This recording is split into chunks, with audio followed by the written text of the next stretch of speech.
Good evening students. हमने class 10th का दूसरा चैप्टर यानी बहुपद पूरी तरीके से समाप्त कर दिया है। आज हम कक्षा 10 का तीसरा चैप्टर यानी दो चर वाले रैखिक समीकरण के जितने भी क्वेश्चन होंगे वो सारे क्वेश्चन हम यहाँ पर सॉल्व करेंगे। आइए शुरुआत करते हैं चैप्टर नंबर 3 दो चर वाले रैखिक समीकरण। जैसा कि आपका चैप्टर ही है दो चर वाले रैखिक समीकरण, इसमें जितने भी समीकरण आपको मिलेंगे वो सारे के सारे समीकरण क्या होंगे, रैखिक होंगे। और सभी समीकरण में कितने चर होंगे, तो दो चर होंगे। जैसे एक चर आप मान सकते हैं x हो सकता है या y, दूसरा y हो सकता है या a b में हो सकता है। यानी चर आपको कितने देखने को मिलेगा, तो दो चर राशियां आपको इसमें देखने को मिलेंगी। जो पहला चैप्टर है इसमें हमें ग्राफीय विधि का प्रयोग करके और सवाल को सॉल्व करना है। आइए देख लेते हैं पहला सवाल कि ग्राफीय विधि होती क्या है, ये सॉल्व कैसे होती है। तो पहला क्वेश्चन है आपका एक्सरसाइज 3.1। पहला क्वेश्चन है आपका, कह रहा है आफ्ताब अपनी पुत्री से कहता है, आफ्ताब है एक लड़का, वो अपनी पुत्री से कहता है 7 वर्ष पूर्व यानी 7 वर्ष पहले मैं तुमसे 7 गुनी आयु का था, 7 गुनी आयु का था। अब से 3 वर्ष बाद, अब 3 वर्ष पश्चात कह रहा है मैं तुमसे केवल 3 गुनी आयु का रह जाऊंगा।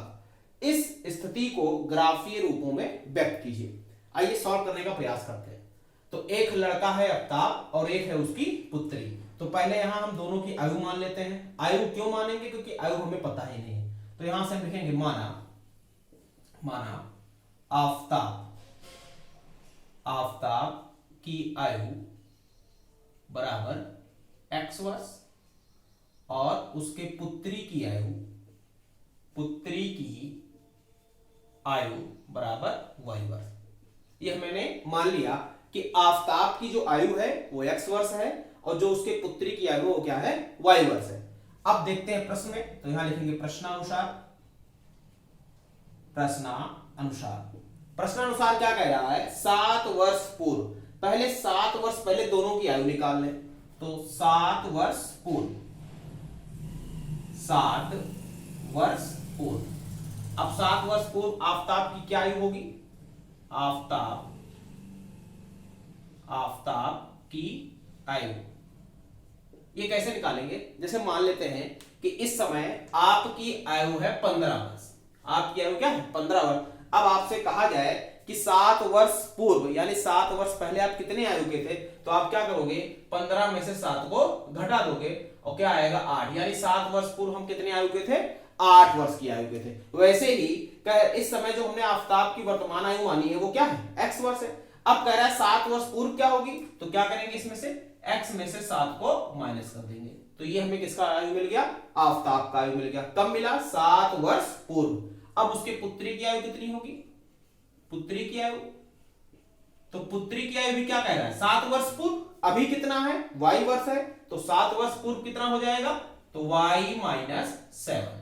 ये दोनों की 7 वर्ष पूर्व क्या हो गई, आयु निकाले। अब आगे सवाल पढ़ते हैं, मैं तुमसे यानी आफ्ताब 7 गुनी आयु का था, यानी आफ्ताब अपनी पुत्री से 7 गुनी आयु का था। तो आफ्ताब की आयु कितनी है, x माइनस 7, 7 वर्ष पूर्व, और उसके पुत्री की आयु कितनी है, y माइनस 7। आफ्ताब कह रहा है कि मैं तुमसे 7 गुनी आयु का था। किससे 7 गुनी आयु का था, तो अपनी पुत्री से 7 गुनी आयु का था। कौन था, आफ्ताब था। तो यहां से ये क्लियर निकल के आएगा। इसी में हमें थोड़ा परेशानी होती है, तो आपको कुछ नहीं करना है, आप अपने से स्वयं से क्वेश्चन करिए। मैं तुमसे 7 गुनी आयु का था, किससे कह रहा है, अपनी पुत्री से कह रहा है। अपनी पुत्री से कह रहा है आफ्ताब कि मैं तुमसे 7 गुनी आयु का था। तो यहां पर देखिए 7 गुना आयु कौन होगा, पुत्री हो गई। अब इस समीकरण को सॉल्व करने का प्रयास करते हैं। तो यहां से x माइनस 7 बराबर 7y और 7 का 7 से गुणा करेंगे तो कितना आएगा, 49। पक्षांतर कर लिए, अंकों को एक तरफ कर लिए। तो यहां से हम वैल्यू निकालते हैं किसकी, x की वैल्यू निकाल दिया, y की वैल्यू निकाल लेते हैं। तो x इज इक्वल टू, इसको धर ले आइए, तो जाएगा x माइनस 7 और प्लस 49 बराबर 7y। तो यहां से 49 में से 7 घटाएंगे तो कितना आएगा, 42। तो x प्लस 42, क्योंकि प्लस का साइन है, बराबर 7y। तो यहां से अगर आप y की वैल्यू निकालेंगे तो y कहां जाएगा, ये नीचे आ जाएगा। तो यहां से 7 49, तो y की वैल्यू क्या आ जाएगी, ये इसके बटे में आ जाएगा, तो x प्लस 42/7, ये किसकी वैल्यू हो गई, y2। अभी ये आपका आधा सवाल सॉल्व हुआ है। आगे बढ़ते हैं सवाल में। अब कह रहा है कि अब से 3 वर्ष बाद, अब कितने वर्ष बाद की बात कर रहा है, 3 वर्ष बाद। तो इधर सवाल को थोड़ा देखेंगे, तो प्रश्नानुसार कितने वर्ष बाद, 3 वर्ष बाद, 3 वर्ष बाद। अब 3 वर्ष बाद दोनों की आयु क्या होगी, तो 3 वर्ष बाद आफताब की क्या आयु होगी, आफताब की आयु कह रहा है 3 वर्ष बाद, यानी अगर अभी आपकी आयु 15 वर्ष है तो 3 वर्ष बाद कितनी होगी, तो आप क्या करोगे, 15 में से 3 को जोड़ोगे तो कितना आ जाएगा, 18 आएगा। वैसे ही अभी आफताब की आयु कितनी है, x वर्ष है, कह रहा है 3 वर्ष बाद तो कितनी हो जाएगी, x प्लस 3 हो जाएगी। ऐसे ही पुत्री की आयु कितनी हो जाएगी, पुत्री की आयु ये भी क्या हो जाएगी, y प्लस 3। तो ये दोनों की आयु निकल आई 3 वर्ष बाद। कह रहा है मैं तुमसे यानी आफताब 3 गुनी आयु का रह जाऊंगा। अब कितना गुना कह रहा है, 3 गुना कह रहा है, तो यहां से ये हो जाएगा x प्लस 3 बराबर 3 इंटू वाई प्लस 3। इसको भी सॉल्व कर लीजिए, तो x प्लस 3 बराबर यहां 3y और 3 3 जा 9। यहां से भी आप y की वैल्यू निकाल लीजिए, तो इसको उधर ले आएंगे तो किस में आ जाएगा, ये माइनस में आ जाएगा। किस में आ जाएगा, ये माइनस में आ जाएगा।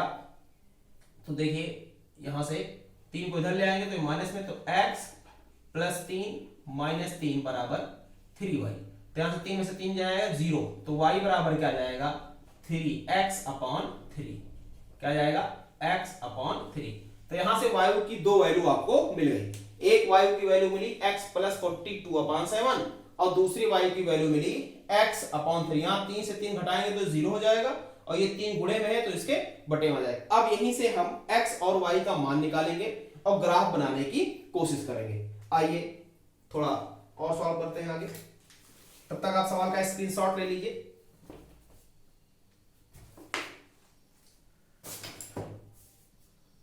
उम्मीद है आपने स्क्रीनशॉट ले लिया होगा। तो 2 समीकरण हमारे आए, y equal to X upon 3 और यहां पर आया y equal to X plus 42/7। अब चलते हैं ग्राफ की ओर।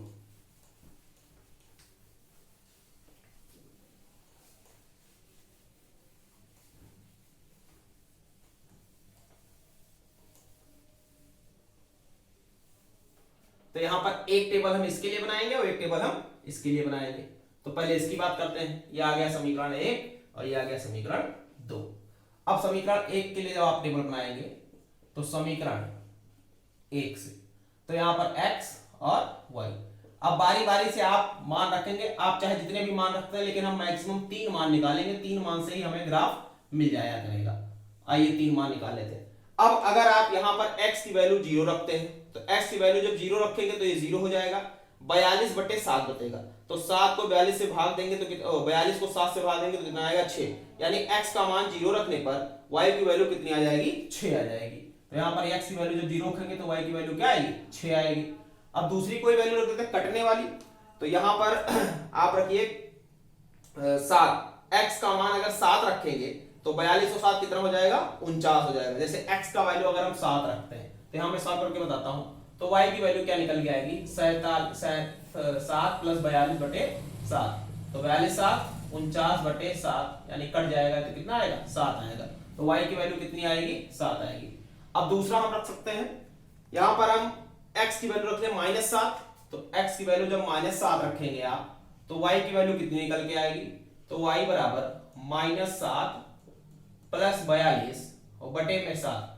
42 में 7 को घटाएंगे कितना आएगा, 35/7 और 7 बचे 35। तो यहां पर कितना आ गया वायु का मान, तो 5 आ गया। ये 3 टेबल हमारी हो गई। आप चाहे तो और आगे भी निकाल सकते हैं, लेकिन 3 हमारे लिए काफी है। आइए अब दूसरे समीकरण में लिखते हैं। तो समीकरण 2 से, तो समीकरण 2 में x और y का टेबल हम बनाएंगे ताकि हमें पॉइंट मिल सके। अब यहां आप देखिए, तो x की वैल्यू जब 0 रखेंगे तो y की वैल्यू भी क्या आ जाएगी, 0 है, इसलिए 0 हमें नहीं रखना है। अब उसके बाद अगर आप x की वैल्यू 3 रखेंगे तो y की वैल्यू कितनी आएगी, 1 आएगी। तो यहाँ पर x की वैल्यू हम 3 रखते हैं तो y की वैल्यू कितनी मिलेगी, हमें 1 मिलेगी, क्योंकि 3 यहाँ रखेंगे तो 3 से 3 कट जाएगा। दूसरा हम x का मान 6 रखते हैं तो y की वैल्यू कितनी मिलेगी, 6/3 यानी 2 मिलेगी, तो यहाँ से 2 लिया। तीसरा हम फिर कटने वाले रखते हैं, x की वैल्यू हम 9 रखते हैं, x की वैल्यू क्या रखते हैं, 9 रखते हैं, तो y की वैल्यू क्या मिलेगी, 3 मिलेगी। यहां से ये वैल्यूज आपको मिल गई। जब x की वैल्यू हमने 3 रखा तो 3 से 3 कट जाएगा तो 1 बचेगा। x की वैल्यू फिर हमने 6 रखा तो 6/3 यानी 2 हो जाएगा। फिर x की वैल्यू हमने 9 रखा तो 9/3 यानी 3 हो जाएगा। तो यहां से 2 टेबल हमें मिल गई है। अब उसके बाद हम इसी टेबल को लेकर के अपना ग्राफ बनाएंगे। ग्राफ को ध्यान से देखिएगा कैसे ग्राफ आपका बनेगा। इस टेबल को मैं यहां किनारे पे लिख देता हूं, ये x और ये y, यहां पे 0 6 7 7 -7 और 5, ये 3 पॉइंट है हमारे। और दूसरा पॉइंट है हमारा x y, ये है 3 1 6 2 9 और 3, ये दूसरा पॉइंट है हमारा। अब चलिए ग्राफ बनाते हैं। तो ग्राफ कैसे बनाएंगे, तो ग्राफ में हमेशा 2 अक्ष होते हैं, एक अक्ष होता है x का और एक अक्ष होता है y का। तो यहां हमने ग्राफ खींच दिया, एक y का खींच दिया और एक x का खींच दिया, ये हमने खींच दिया।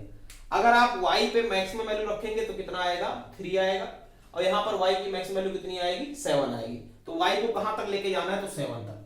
तो 1 गैप समान रखिएगा, 2 3 4 5 6 और 7, 8 भी आप कर सकते हैं या 9 हम करने का दिया। अब उसके बाद अगर आप x की वैल्यू देखेंगे तो x की वैल्यू प्लस में कितना कहां तक गई है, 9 तक, और यहां कितना आ गया, 7, तो 9 ही आप रख लीजिए।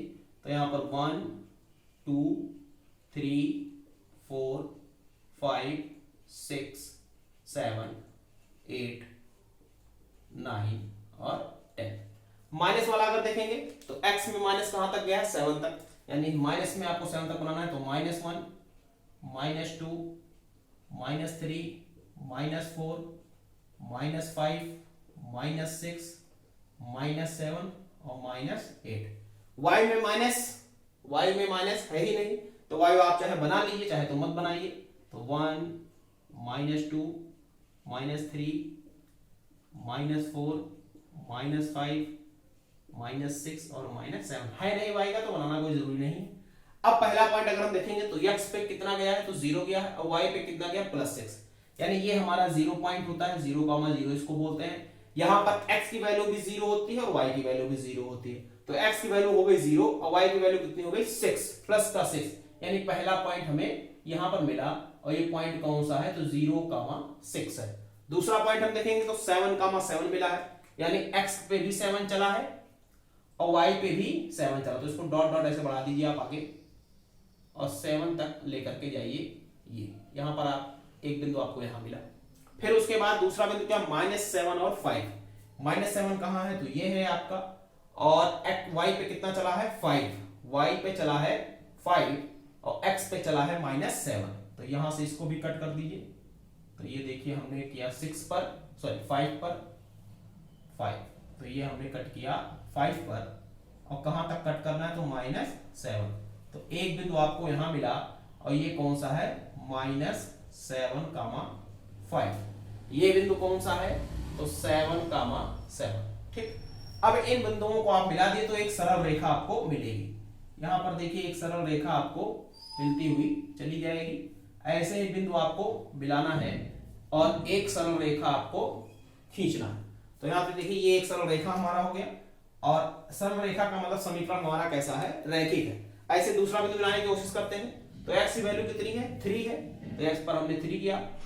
y की वैल्यू कितनी है, 1 है, तो ये देखिए यहां पर एक बिंदु कट करेगा आपका 1 3,1।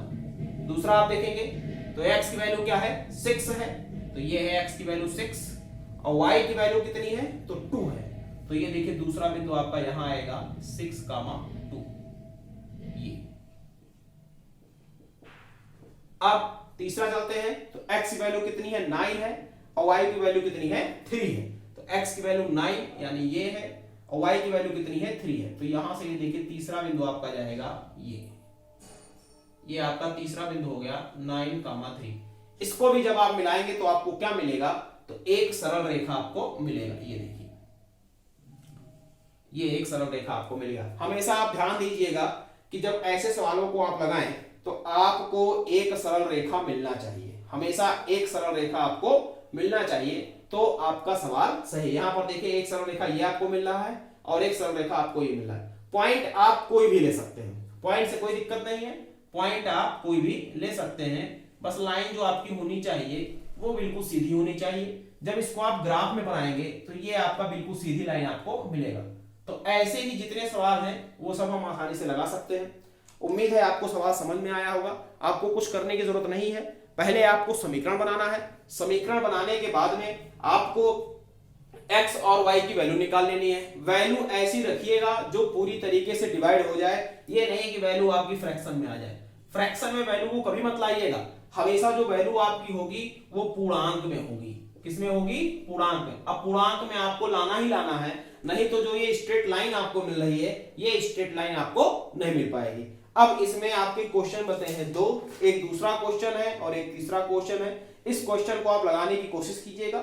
अगर सवाल नहीं लगता है तो आप कमेंट बॉक्स में कमेंट कर दीजिएगा या हमारे व्हाट्सएप नंबर पर मैसेज कर दीजिएगा, सवाल आपको वहां से सॉल्व करा दिया जाएगा। आज के लिए इतना ही। खूब पढ़िए, घर में रहिए, स्वस्थ रहिए। बहुत बहुत धन्यवाद।